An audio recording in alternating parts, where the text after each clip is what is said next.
আচ্ছা, আমি তপন ভাইয়ের কাছে জানতে চাই, গত সোমবারে আপনারা রেকর্ড ব্রেক করেছেন, আজকে আবার তাও ব্রেক করেছেন, তো অনুভূতিটা কেমন? কারণ আপনি শুরু থেকেই আমাদের সাথে আছেন।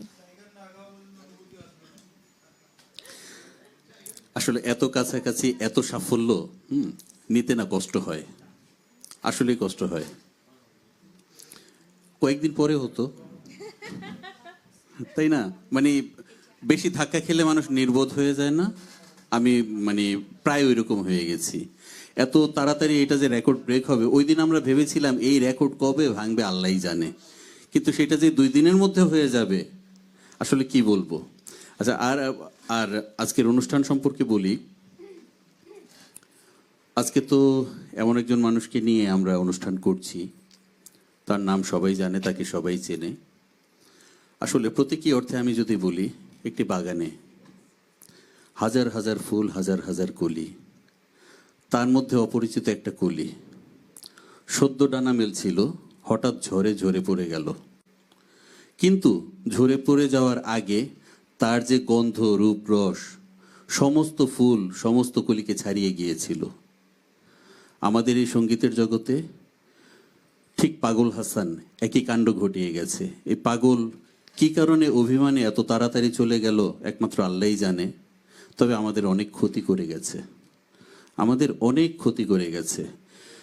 এই লোক বা এই ছেলে, আসলে তার বয়স তো খুব বেশি না।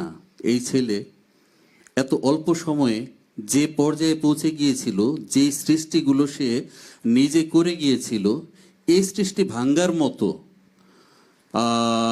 বর্তমান প্রজন্মে আর কেউ আছে বলে আমি মনে করি না আসলে।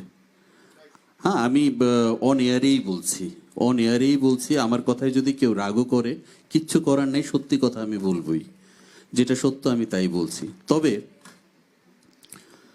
এই যে এই ছেলেটার মধ্যে পাগল হাসান ভর করেছে আমার কাছে মনে হয়।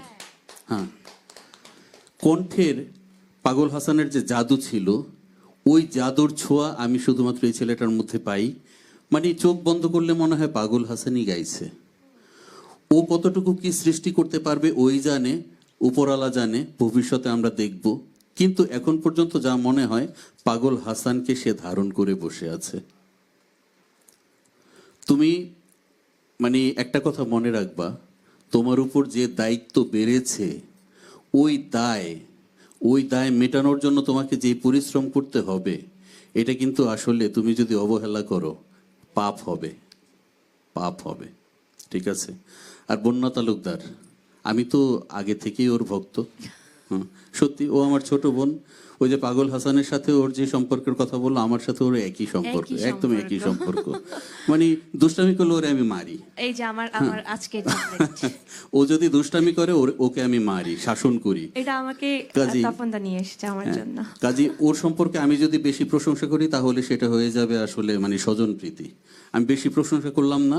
গান যদি ঠিক মতো প্র্যাকটিস না করো, চর্চা না করো, আমার হাতে মানে বেশি বেশি মাইর খাবা। আচ্ছা আচ্ছা, ভালোবাসার জায়গাটা কোথায় সেটা আমরা সচক্ষে একদম দেখলাম। একদম। আসলে আজকে আমি সার্থক কি বলবো, এত একজন গুরুজন গুণী মিউজিশিয়ানের কাছ থেকে এত সুন্দর একটা কমপ্লিমেন্ট পাওয়া, মানে এটা আমার কাছে অনেক বড় পাওয়া। আমার জন্য দোয়া করবেন, সবসময় দোয়া করবেন যাতে আমি দায়িত্বগুলো পালন করতে পারি।